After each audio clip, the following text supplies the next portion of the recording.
Alright, welcome to Kung Fu Havoc number 2, Instagrammers. Uh, this is a martial art video, and this is going to be the only video I'm going to film tonight. Alright, because I filmed earlier, for those on Kung Fu Havoc number 2, I may have, lost probably everybody. But, I don't really do politics, so we're going to ignore that, but I did admit that I'm also part of the problem. So, earlier today, I'm going to piggyback off of McDojo Life. Earlier today, some guy who does MMA was talking about how certain martial art styles think that they're better than other martial art styles. It may have very well been Rob himself that said it. I don't really remember it because I was kind of in Zoom class, and that was like the last thing before I had to turn the volume down so I could pay attention to Miss Bruno's class. So, I'm going to keep it real. I've taken multiple styles of martial arts so that I can beat multiple styles of martial arts. But the commonality is that the more you know, the further you grow. However, when it comes to martial arts, there's a thin line because you technically don't beat the martial art, you beat the martial artist. And every martial art has something to contribute to your arsenal. How much you take from it, how much you receive from it, is kind of up to you. So the reason why I'm making this video is because of the simple fact that some of the things that people say on McDojo Life is cool, and we don't always have to agree with it, but generally facts pretty much speak for themselves. I'm one of those people that, sometimes seeing is believing, and you can learn a lot from a dummy. You may think that you can't, but you can. You can actually learn from a few of those people who have actually been hustlers or McDojos. I'm not talking about the pedophiles who are pretty good martial artists that are raping children, but, the guys who do the Ashita Kim thing, alright? Some of them might actually be legit martial artists, and some of them might not be. Ashita Kim, I have no idea if he's a legit martial artist, but I know he's not Japanese or Korean. So, you have to weigh in the pros and cons of that. But we're going to talk about, straight up, your benefits for learning multiple styles of martial arts, alright? So, for example, this is a sidekick. This is a stepping sidekick. A regular sidekick doesn't generate enough power, where a stepping sidekick generates power. Alright? This is an inside to outside crescent kick, which means from the inside leg to the outside. Alright? It does generate power, but it is also based on a momentum kick. If someone is charging at you, this is hands down one of the best kicks to use. It's also it's highly impossible for you to actually miss an outside to inside crescent kick when someone's coming at you. But for actual fights and in real life, I would always tell a person, your front kick is generally your best choice. Boom. Because you have many options with that front kick. Front low, front medium, front high. Understand how that works? So that's kind of how you need to pick your spots. In fights, as in wrestling, as in real life, as in anything, you have to pick your spots.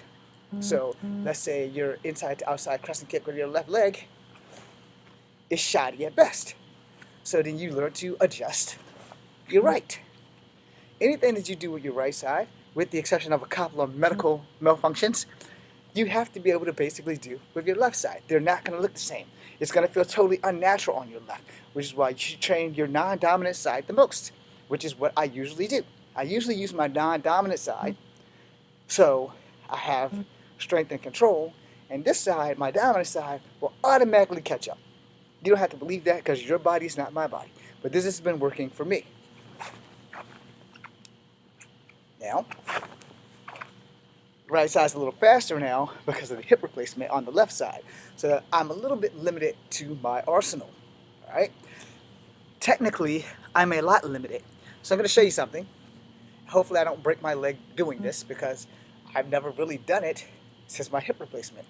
I've done it a couple of nights ago. So we're going to try it again. This is a left jumping spinning back kick. Okay? Now this is a right one.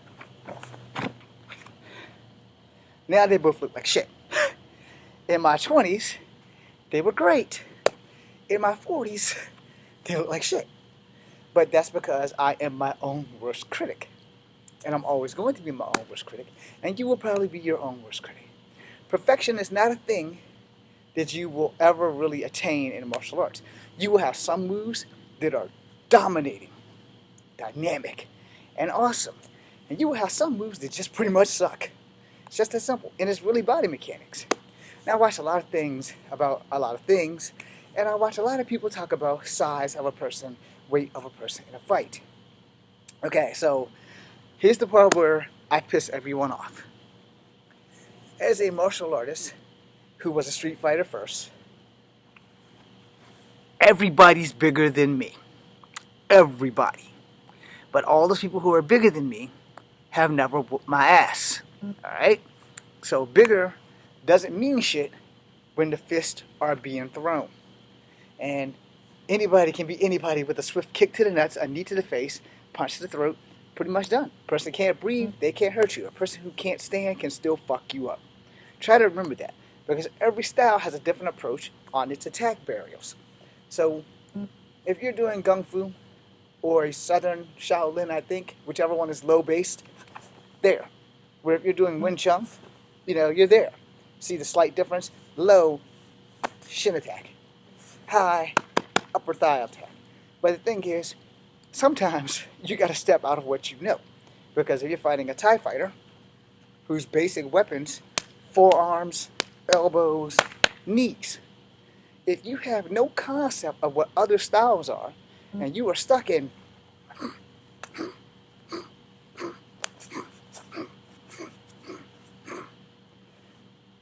you're going to be laying on the ground when something new comes around. So you're blocking, and you're blocking this kind of shit. So someone comes turning around, boom, so you're blocking. All of a sudden, they come turning knee. And if they're taller than you, it's going to be a lot easier for them to do this turning knee, because you're going to be expecting this, which is a Taekwondo kick, and it will be a Muay Thai knee. Alright? So they Muay Thai knee you, and you're going this way. And if you don't know anything about Muay Thai, I'm going to tell you right now, that first knee is a setup for the second knee. So if they knee you on your way down, and they clinch you, and knee you again, it's a setup. So you have to have some knowledge of other martial arts to actually fight in a fight. Now, a lot of things McDojo Life doesn't agree with, and I do agree with, is pressure points, pain, and compliance. If done properly, for those who actually have studied Kempo, y'all know like I know, those damn pressure points do work. There's 365 pressure points in the human body. 250 will fuck you up. Now, I'm not saying you have to agree with me, but here's the thing about a fight. Things like pressure points and stuff only work if you're well trained, and two, the most important part of everything I just said, you have to be able to get through my defenses to use them. So I can immobilize your arm using pressure points. I've done this on people before, but that's because I know what I'm doing. I field tested pressure points, and for me, I can make them work. If I can find them on you, I can make them work. And anyway, as in Kempo, everywhere there's a joint, there's a pressure point. That's one of the things that I was taught when I was being taught Kempo. Now, whether it was Okinawa Kempo or Korean Kempo, I have no idea. And I just found out that there's a Shaolin Kempo. Who the fuck knew? I didn't know that. I only knew the Kempo that I took. So if I combine Mantis with Kempo, and I'm striking where there's a joint, if I strike it enough, you're going to feel the pain, which leads to pressure point, pain, and compliance. Now, I will agree with the pressure point system of I can't poke you, twist you, and do some shit like Xena and make you shit on yourself or stop breathing. I can't do that. I also can't beat you with a simple blade of grass. However, legends are legends for a reason. Someone's seen it happen, and the story got shifted, which either got over-exaggerated or under-exaggerated. So, one of the fights I had when I was 15, it's like the last time I ever actually been in a fight. I got to fighting with this really big guy in the park in West Haven, and we became friends after that, which is another reason I'm leaving names off. And that's the guy whose those golf cleats I have saved my life. I didn't think I could beat him, honestly. If I wouldn't have been scared, I probably would have got my ass beat. He was way bigger than me. He was also only 13 years old. I was 15, he was 13, and he was fucking huge. Understand, I'm not taking anything from him because the first time I tagged him, it did nothing. And that's when I knew I was in trouble. Or as the videos like to say, this is about the time he realized he fucked up. And I realized right then and there that I had to pull out all the stops. Now the fight that him and I remember versus the fight that everybody saw ain't the same. I've never asked him what he remembers because I don't want to bring that shit back up. He's still bigger than me. Alright? And I still respect him because of that shit. Not because I'm not afraid that I can take him anymore. He's still younger than me too. But the fact that we were kids when it happened, I went on to go into the military and learn more ways to effectively fuck people up, which I found out really, I already knew more ways to fuck people up than before I got there. Because I learned Brazilian Jiu-Jitsu in Delta, and I already knew Taekwondo, plus I was fucked up in Bravo, so they really wouldn't let me participate at GFT. For those who are not military, it means good fucking time. So, Taekwondo, boom, chamber, side kick, chamber, side kick. Well, technically there's a turning round, but you get the point. My Taekwondo instructor, God rest his soul, and has taught us our side kick was to come all the way back here and then pop out. When I was doing karate, that was not an existing side kick. This was a side kick. But when I did Taekwondo, it was up, rotate, out. And I couldn't figure out why the fuck I had to do that. Because I wasn't taught that. When I was learning karate, there were no katas. There was just freestyle karate. They took all the katas out and simply said, that's a kick, that's a kick, that's a punch, that's a punch. Block, block, block, block, block, block, block, block. Your simple circle blocks. Crane blocks. Because if they can't get through your circle, they can't hit you. Your block this way and this way to cover your back radius and your front radius. So here and then here. So it looks corny as hell, but you'll get the gist. So learning different styles prepared me for other shit. The problem was when I was fighting the big guy, I didn't know Taekwondo. I only knew karate. Alright? So I owe karate a lot. Most of the times before I even learned Kung Fu and Taekwondo and Kempo, I only learned freestyle karate from the age of 7 to 10. I trained hard in every aspect of the karate that I was taught. Then I picked up some Kung Fu way after Taekwondo and the Karate. I picked up some Kempo. I picked up other Asian martial arts like Aikido and Judo and Jiu-Jitsu. I actually was learning Judo while learning karate. Because there are principles in karate that are in Judo. There are principles in Judo that are in karate. There are principles in Jiu-Jitsu that's in both of them. So it really depends on who's teaching you what. As a martial artist, the more you know, the further you'll go. The problem is, in real life, fights don't work out like they do in your head. Fights, people will think, I'm a good fighter, I'm a good fighter. I'm going to go in and I'm going to knock this motherfucker down. I'm going to put him out. It's going to be over and done. I'm going to knock him dead. One hitter quitter. The problem is, you don't know what that guy knows. So you throw your punch, he blocks and strikes, which is karate right there. It might be all you need to go to sleep. Yeah, hitting your solar plexus, all the air comes out. You're done. And if they're a very vital person, when you go down, they're going to kick you while you're down. So, what have you learned? You learned that I got hit in the stomach because I wasn't thinking that I was going to get hit because I'm a good fighter. There's nothing wrong with being confident. Do not be overzealous with your confidence. Do not be underestimating yourself either, but don't be so overconfident that you think that you can't get beat, because the second that you think that you can't get beat, your ass is going to sleep. And you have to understand how real fights work. Real fights work on the principle of two gladiators punching or kicking each other. And if you can take a good hit, or the iron body technique, which I also learned, then you're in good shape. However, doesn't mean you can't get knocked out, because strength sometimes plays a factor in a fight. And my fighting thing, I believe it's better to be tougher than stronger, so that if you can take a beating, you can keep going, versus if you can give a beating but can't take a beating and somebody hits you the right way, you're going to sleep. Where if If you can take all those hits in the chest at full power, you got a pretty good chance of recovering. Not so much in the gut. Trust me, I'm a little weak in the gut. But I can still take enough of my own hits that I can concentrate. And you're not going to be able to, like in Thai fighting, and exhale out every fucking time someone throws a punch. Because most punches come at you at a rapid rate. The rapid rate of succession for the average person is probably 3 to 5 seconds per punch, not counting the arm length and the strength and the twist of shoulder if they throw the shoulder. And some people, they throw shoulders in fights. Some people just pop it out. So you have to understand that you have to recognize what the fuck you're up against.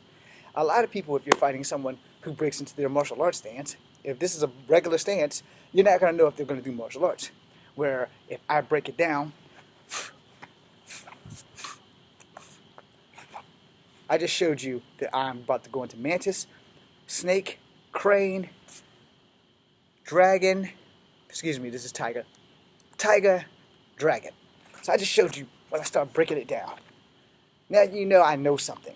So now you're going to be thinking, okay, I can't let this fucker know what I know. Now, let's say you know capoeira. I don't know you know capoeira as long as you're doing this. But let's say, as soon as I throw a punch, you jinga and you dodge it. The second that you jinga and dodge it, I got to adapt my game. I just found out that you know capoeira. I know the capoeira is very acrobatic. I used to be able to do wushu. I no longer can do wushu. I could never do super flying things, but I did once or twice was able to pull off a butterfly kick. Now, not so much.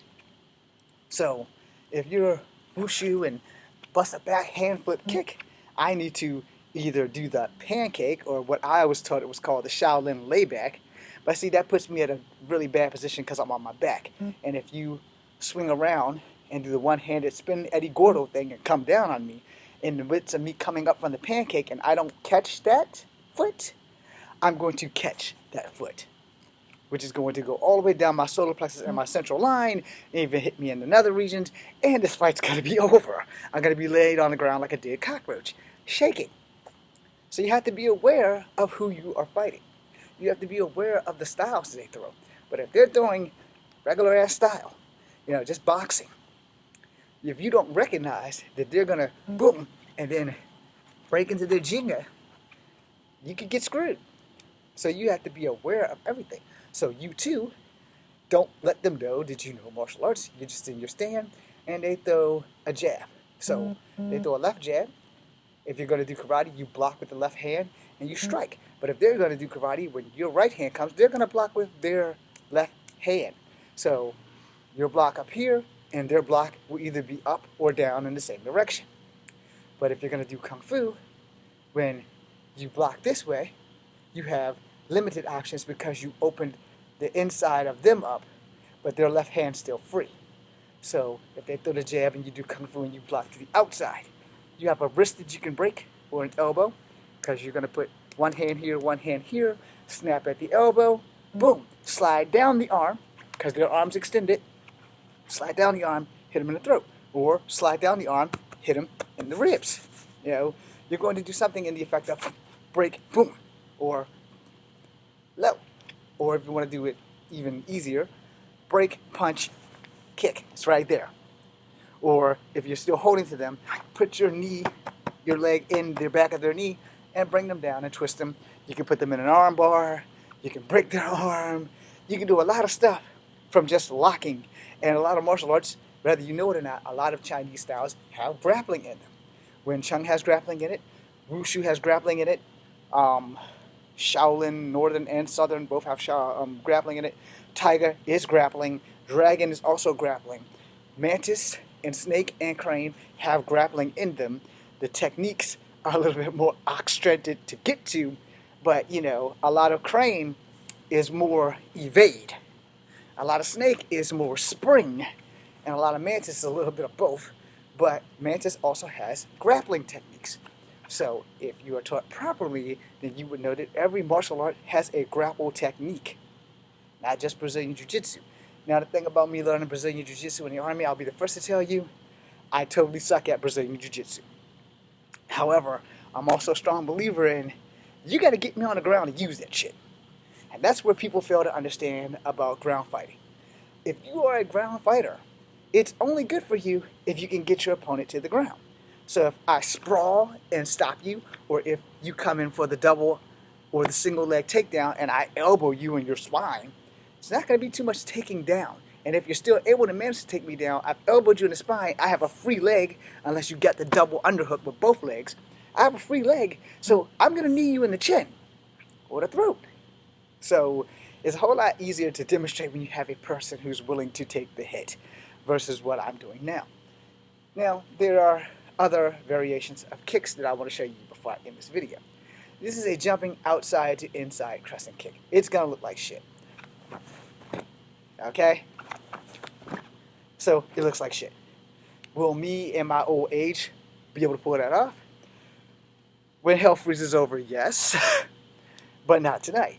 But you know, you're also working at nighttime. It's cold. My bones aren't moving as well as they should. And no, my hair's not flying in my face. But you know, if I have to leave the ground in a fight, it's a good chance that I'm going to be on the ground in the fight. So here's how you avoid that. Guys running at you straight, axe kick or front kick, they're pretty much the same. You know, only the axe kick, you bring it up and then down. I never use that in a fight, honestly. I use the front kick. It's pretty much the same, except for the axe kick is like you're kicking up and then bringing it back down. 9 times out of 10, if somebody's running at you, you drive one into their chest or their head, the fight's done. Especially if you put everything you have behind that shit. So instead of being one punch man, I'd be one kick man. That'd be the only kick I'd use. So, people be like, why do you only use that front kick? It's really all I need. He's running right at me. Everything that happens to him falls on him because his momentum is what's going to take his ass out. You have to understand about momentum in fights also. You have to understand that. It's not like, alright, scripted momentum.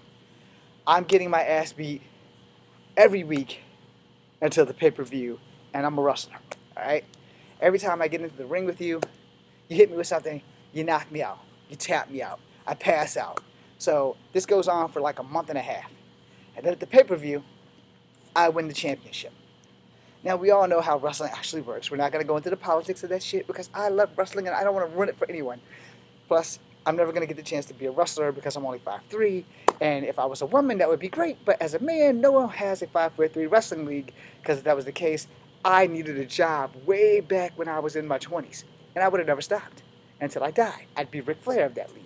But that's not going to happen. And at 5'3", I never got the chance to do any modeling except for that one time at Piedmont, or 2 times at Piedmont, because I do take pictures for them.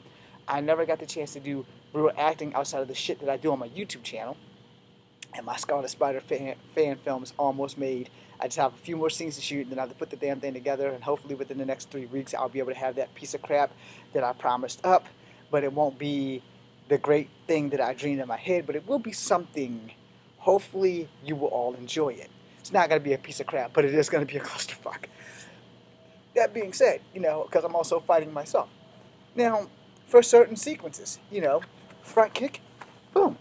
You know, that's pretty much the gist of a fight right there. Okay, if you hit me here and then kick me again, it's pretty much that if I can't recover fast enough, your next step is to knock my ass out. Yeah. So if you're running and I, you know, that would be Kung Fu.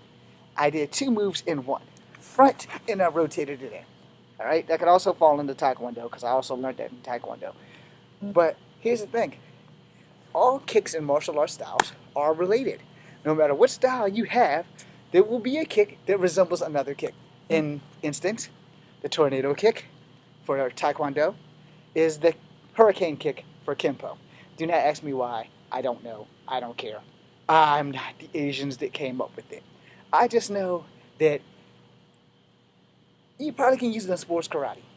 I don't recommend you attempting to do it on the street. I mean, it looks cool as fuck in the movies. You know, set them up. Okay? Looks cool as fuck in the movies.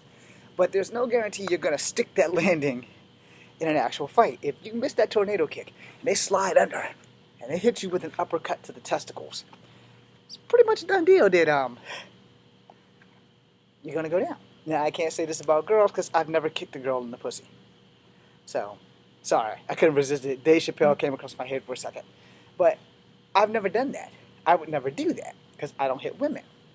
But many women have kicked men in the testicles. I've been kicked in the testicles by girls once or twice in my younger days too. Mostly because I wasn't paying attention. I also didn't see it coming. Because sometimes you don't ever expect a kid or a little girl to run up to you and say, hey, boom! Especially when you've done nothing to them. I just kick grass all over my machine. But, the point being made, you have to be ready for every style. You have to be. Even if it's a style you didn't know. Your ass doesn't have to know that style to beat that person. You have to be able to adapt. And like I tell people all the time, certain styles can combat other styles. For capoeira, I always tell people, drunken master or wushu, because capoeira is very acrobatic. There's a lot of aerials in capoeira that you don't really get to see, but there are a fuck ton of aerials that you do see in wushu. Drunken master, there's no real aerials, but your sway can match the Jenga. Jenga, Django, Shamalama Ding Dong. Anyway, if you are able to match the movements, if you are able to adapt, you should be able to pull out a victory. Now, the last thing I want to talk about in martial arts in general. Alright, no matter what you do, and no matter who teaches you, the first thing that you need to understand is that a kick is a kick, and a punch is a punch. And they're going to tell you that that's bullshit. And I'm going to tell you they're half right and half wrong, and you're going to take it any way you want, because truth be told, a kick is always going to be a kick, a punch is always going to be a punch. Where you land that thing is what's going to decide your victory. Not too many people get kicked in the throat. Not too many people get punched in the throat. But let it be known that if you get punched or kicked in the throat, your fight's probably going to be over, because either your neck's going to break or all the wind's going to get kicked the fuck out you, so you're pretty much done.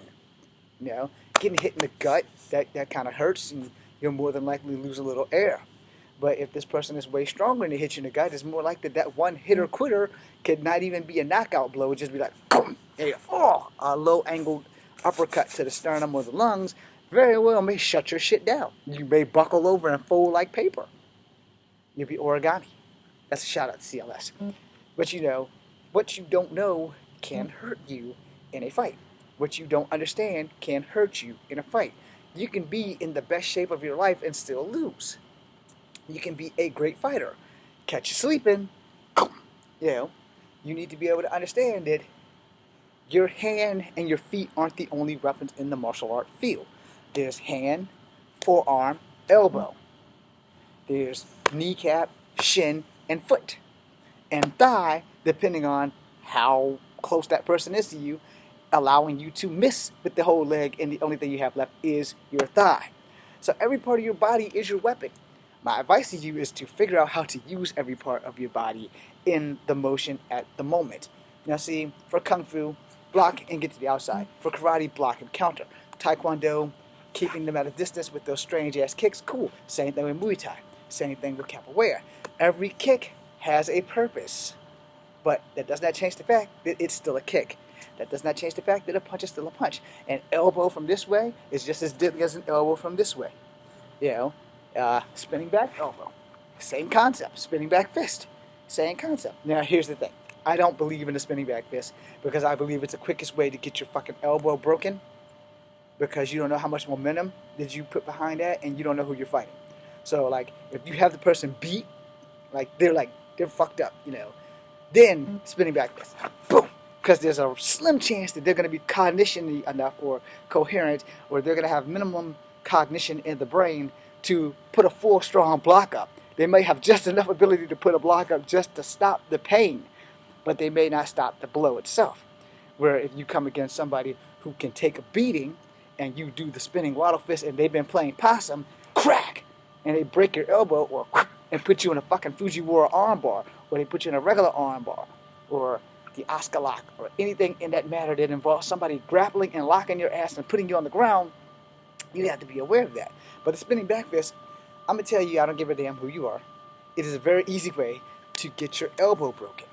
Because the more momentum you put behind a punch or a kick, the easier things to damage in fights is your hands and your feet. Understand that these are not one bone. These are hundreds of little bones. And the right hit at the wrong spot can get your hand broken. I tell people all the time, I'm a strong believer in if I can rack your hand with my two knuckles on your knuckles, you're going to draw back and you're going to be in pain. And by the time you realize what happened, I'm on you like a fucking cat. And that's all to that. So you have to understand that pain does work. Pressure points also work. It's just a matter of who you are fighting, when you are fighting, what is the domination of your fight. And the last thing of all things, you need to be so well grounded that you need to know how to change your fight game in the middle of a fight.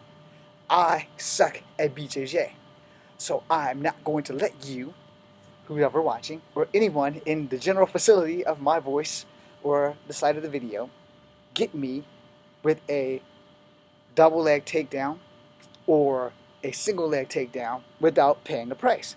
I might not be able to stop you, so we're not going to say I can stop you, but in the events that I can't, I'm going to make sure that you know I'm not going to be hurting when I hit the ground by myself. You're going to be hurting too, because there's so many different counters to someone going down this way to grab you. Lock strong, they grab this leg, bam! You have them.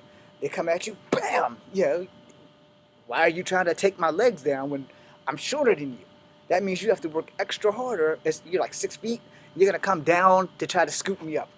Worst mistake anybody over 6 feet can ever do to somebody that's 5'5" and below. Do not ever, as long as you are breathing, attempt to body slam someone at the beginning of the fight. Do not pick your opponent over your head. You have no idea who you are fighting until the fight starts. So the worst way that you can do as somebody my size is be picked up over my head and you try to body slam me, because if I slide out of your grip and I put you down in a chokehold, that's your fault because you got me close enough to your neck that I can do that. I'm speaking from experience now, because lots of people, as long as I've been breathing, they have tried to fight me, have always tried to body slam me. They've always tried to pick me up and found out that that is not the best idea that they can do. Now, granted, those people aren't Hercules, and I can't lock my leg around them and put them in an armbar like Oscar while they're still holding me in the air. But I can slide down their ass and put them in a cobra clutch or a chokehold, and I can do that because I have done that, because I was taught how to do that. Because the thing about being a really small person, I'm exceptionally agile. Even in my 40s, I'm exceptionally agile. So you have to understand, picking up a small person is the kiss of death for you. Because I can hold you. If you're like over 6 feet and you're like 300 plus pounds and your arm's way bigger than my body, I can get myself locked around that shit. But the trick is, I got to be able to put my legs in a position around your neck so that I can get that air the hell out of your body and try to make you collapse before you decide to just fall down and body slam me. There are a lot of counters to everything. It doesn't hurt to learn them. And don't take some of the bullshit that I say as bullshit. Take it as real, because you don't know what I've done. Oh yeah, there's a reason for that. UFC didn't get my weight class until I got to the Army, and then I was over the weight class. And I never got a chance. And now that I have this big-ass scar down my leg and a hip replacement fixed and a hip replacement needed, no one's going to give me a job in a ring competition. Hands of fate. But in closing, understand this. The more you know, the further you go. Kung Fu Havoc number 2, we're out. Instagram, thanks, and we're out.